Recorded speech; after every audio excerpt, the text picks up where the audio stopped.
ఎవరికి ఉందంటే యేసుక్రీస్తు ప్రభువుకి ఉన్నది. వేరే వారికి ఎవ్వరికి ఉండదు.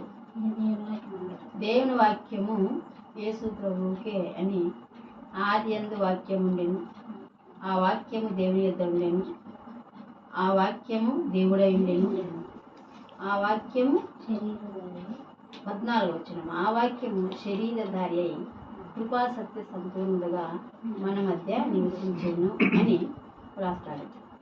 ఎవరు ఆ దేవుడై ఉన్నటువంటి వాక్యమే మరలా ఏమైందంట, కృపా సత్య సంపూర్ణుడుగా మన మధ్య నివసించునని యోహాను సువార్త 1:14 వచనంలో రాస్తాడు. అంటే మొత్తానికి టోటల్గా ఈ వాక్యం మనం పరిశీలన చేసి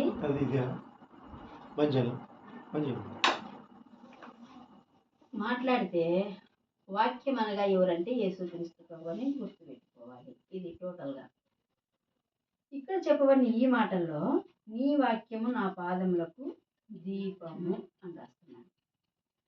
పాదములకు దీపము, త్రోవకు వెలుగు అంటున్నాడు. పాదము, దీపము, త్రోవ అంటే ఏమంటే మనం బ్యాటరీ వేసుకొని పోతే వెలుగు పడుతుంది, అది కాదు. ముగ్గులో పోతున్నామని బ్యాటరీ వేసుకొని ముందరికి ఎదురు పెట్టుకొని పోతుంటాం, ఆ వెలుగు కాదు, ఆ త్రోవ కాదు. ఇక్కడ చెప్పే మాట ఏమంటే నా పాదములకు దీపము, త్రోవకు వెలుగు, బ్రతికే విధానానికి మార్గము. మనము ఎట్లా బ్రతకాలా అనేది మనకి తెలియకపోతే వాక్యం నేర్పిస్తుంది. నువ్వు ఎంత తినాలో నేర్పిస్తుంది, ఏం మాట్లాడాలో నేర్పిస్తుంది, ఏం మాట్లాడకూడదో కూడా నేర్పిస్తుంది. ఏది మాట్లాడాలో నేర్పిస్తుంది వాక్యము, ఏం మాట్లాడకూడదో నేర్పిస్తుంది, ఏం పని చెయ్యాలో చెబుతుంది, ఏం పని చేయకూడదో కూడా చెప్తుంది. నువ్వు ఏం ఉద్దేశించాలో చెప్తుంది, ఏం ఉద్దేశించకూడదో చెప్తుంది. ఇది త్రోవ, మార్గము, దీపం అంటే. ఏది దీపం అంటే వాక్యమే. వాక్యమును చదువుట ద్వారా మనకి బుద్ధి, జ్ఞానము, వివేచన ఇవన్నీ కూడా వస్తాయి వాక్యం చదువుట ద్వారా. సామెతల గ్రంథం 1వ అధ్యాయంలో రాయబడి ఉంటాయి.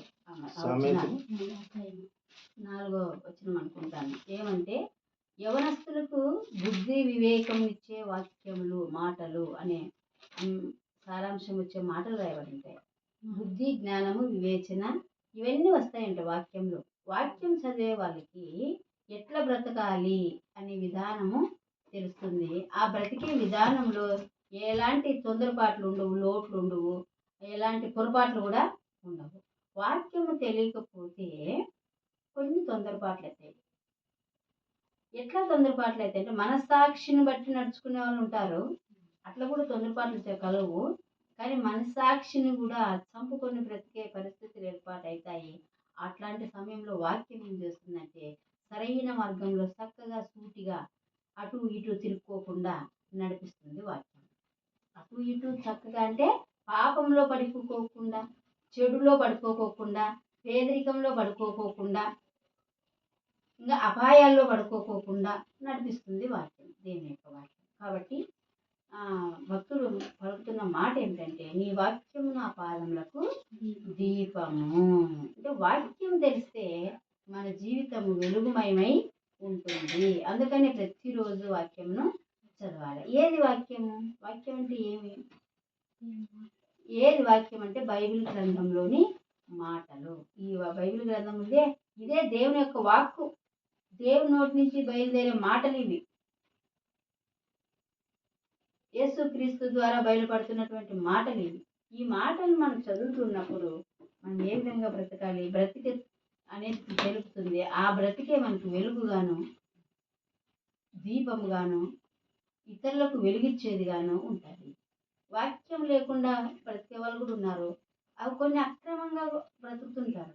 కానీ దేవుని యొక్క వాక్యం కలిగి బ్రతికే వాళ్ళు, వాక్యాన్ని అనుసరించి బ్రతికే వాళ్ళు ఇతరులకు మాదిరిగాను, ఇతరులకు మేలుగాను, అనేకులకు ఆశీర్వాదకరంగాను, ఎవరికి ఇబ్బంది పెట్టుకోకున్నటువంటి బ్రతుకు వాళ్ళకును క్షేమకరంగా ఉంటుంది, ఇతరులకు కూడా క్షేమకరంగానే ఉంటాయి వాళ్ళ జీవితాలు. ఇది వాక్యం అనుసరించి బ్రతికే వాళ్ళ యొక్క బ్రతుకు. ఇంకా వాక్యం గురించి ఇంకో మాట చదువుదాం బైబిల్ గ్రంథంలో నుంచి. ఉరికి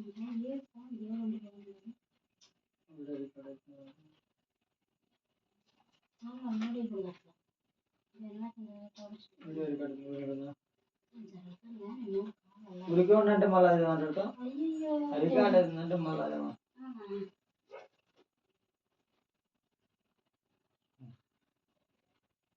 హెబ్రీయులకు రాసిన పత్రిక మొదటి అధ్యాయం. హెబ్రీయులకు రాసిన పత్రిక మొదటి అధ్యాయము. ఏప్రిల్ మొదటి పత్రిక 2వ వచనం. ఈ దినమున అంతమందు కుమారుని ద్వారా మనతో మాట్లాడిను. ఆయన ఆ కుమారుని సమస్తమునకు వారసునిగా నియమించెను. ఆయన ద్వారా ప్రపంచములను నిర్మించెను. 5వ వచనం. పూర్వకాలం ముందు నానా సమయంలో నానా విధములుగా ప్రవక్తల ద్వారా మన పితరులతో మాట్లాడిన దేవుడు అని రాస్తున్నాడు. పూర్వకాలం ముందు నానా సమయాల్లో నానా విధములుగా మన ప్రవక్తలతో మాట్లాడినాడు దేవుడు, ప్రవక్తల ద్వారా మాట్లాడినాడు. అయితే ఈ దినముల అంతమంది కుమారుని ద్వారా మాట్లాడుతున్నాడు. అప్పట్లో ప్రవక్తల ద్వారా మాట్లాడితే పాత నిబంధన గ్రంథంలో, ఈ నూతన నిబంధన గ్రంథంలో, కొత్త నిబంధన గ్రంథంలో కుమారుని ద్వారా మాట్లాడుతున్నాడు. ఎవరు ఆ కుమారుడు? అంటే యేసుక్రీస్తు ప్రభువు. యేసుక్రీస్తు ప్రభువు ద్వారా సమస్తమును మాట్లాడుతున్నాడు. అంత దినములందు కుమారుని ద్వారా మాట్లాడుతున్నాడు దేవుడు. సంపూర్ణముగా మాట్లాడినాడు. కొంచెం కాదు, సంపూర్ణముగా పూర్తిగా ఆయన మాట్లాడినాడు యేసుక్రీస్తు ప్రభు. యేసుక్రీస్తు మాటలే దేవుని యొక్క వాక్యం. అంతకు మించి వేరే ఏదైనా ఉంది అంటే అది దేవుని వాక్యము కాదు. కాబట్టి ఎవరైతే యేసును అనుసరిస్తారో, యేసు మాటలను అనుసరిస్తారో వాళ్ళు దేవుని యొక్క మార్గంలో నడుచుకుంటారు. యోహాను సువార్త 5వ అధ్యాయము 24వ వచనం. 5వ అధ్యాయము 24వ వచనం. నా మాట విని నన్ను పంపిన వానియందు విశ్వాసముంచువాడు నిత్యజీవము గలవాడు. వాడు తీర్పులోనికి రాక మరణములో నుండి జీవములోనికి దాటి ఉన్నాడని మీతో నిశ్చయంగా చెప్పుచున్నాను. ఇక్కడ రాయబడిన మాట ఏమంటే, నా మాట విని. ఎవరు మాట్లాడుతున్నారు ఈ మాట? యేసు ప్రభు మాట్లాడుతున్నాడు. యోహాను సువార్తలో యేసు ప్రభు ఏమని మాట్లాడుతున్నాడంటే, ఎవరైనా నా మాట విని నన్ను పంపిన వాని యందు విశ్వాసం ఉంచువాడు నిత్య జీవం గలవాడు. వాడు తీర్పులోనికి రాక మరణంలో నుండి జీవంలోనికి దాటి ఉన్నాడని రాస్తున్నాడు. నా మాట విని అంటే దేవుడు పలుకుతున్న మాట. నా మాట విని నన్ను పంపిన వాని యందు విశ్వాసం ఉంచువాడు. నన్ను పంపిన వాని యందు ఎవరంటే, నన్ను పంపిన తండ్రి యందు ఎవరైతే విశ్వాసం ఉంచుతారో వాడు తీర్పులోనికి రాక మరణంలో నుండి జీవంలోనికి దాటుతుంది. దేవుని మాట వినుట వలన మరణంలో నుండి జీవంలోనికి వస్తాము. మొదట దేవుని యొక్క వాక్యము దీపము, త్రోవకు వెలుగు అని రాస్తాడు. ఆ వాక్యమే శరీరధారి అయినటువంటి యేసుక్రీస్తు ప్రభువుని మనం తెలుసుకున్నాం యోహాను సువార్తలో. ఇక్కడ 5:24 హెబ్రీ పత్రిక 1వ అధ్యాయం 2వ వచనంలో ఏమంటున్నాడంటే, ఈ దినముల అంతమంది కుమారుని ద్వారా మనతో మాట్లాడినాడు అంటున్నాడు. వాక్కు కుమారుని ద్వారా అంటే యేసు ప్రభు ద్వారా ఆయన మాట్లాడుతున్నాడు. ఇప్పుడు 5:24 యోహాను సువార్త 5:24 ఏమంటున్నాడంటే, ఎవరైతే ఆయన మాట వింటారో, ఆయన మాట వినిన వాళ్ళకి ఇంకా కలిగే మేలు, అతి ప్రాముఖ్యమైన మేలు ఏమంటే తీర్పు అనేది ఉండదు. వాళ్ళకి తీర్పులోనికి రాక మరణంలోని జీవంలోనికి దాటేసుకున్నాడు. పాతాళలోకానికి వెళ్ళవలసిన వాళ్ళు ఎవరైతే యేసుక్రీస్తుని నమ్ముతున్నారో, ఆయనను అనుసరిస్తున్నారో, ఆయన మాటలను బట్టి నడుచుకుంటున్నారో, వాళ్ళు ఏం చేస్తున్నారంటే, వాడు పాతాళలోకానికి పోయేవాడైనా ఎప్పుడైతే యేసుని అనుసరించినాడో, ఆయన మాట విన్నాడో, ఆయన అనుసరిస్తున్నాడో, పాతాళలోకానికి పోవలసిన వాడు తీర్పులోనికి రాకోకుండా మరణంలో నుంచి అంటే పాతాళంలో నుంచి జీవంలోనికి, పరలోక రాజ్యంలోనికి ప్రవేశించినాడని లేఖనాలు చెప్తున్నాయి. కాబట్టి దేవుని యొక్క వాక్యానికి ఎంతో విలువ ఉంది. దేవుని యొక్క వాక్యమే మనుషులను బ్రతికిస్తుంది. దేవుని వాక్యమే బ్రతుకు తెరువు కూడా నేర్పిస్తుంది. దేవుని యొక్క వాక్యము చివరికి మరణంలో నుంచి జీవంలోనికి దాటిస్తుంది అనగా మోక్షానికి మనల్ని నడిపిస్తుంది. దేవుడి మాట మన కోసం దీవించును గాక. ఆమేన్.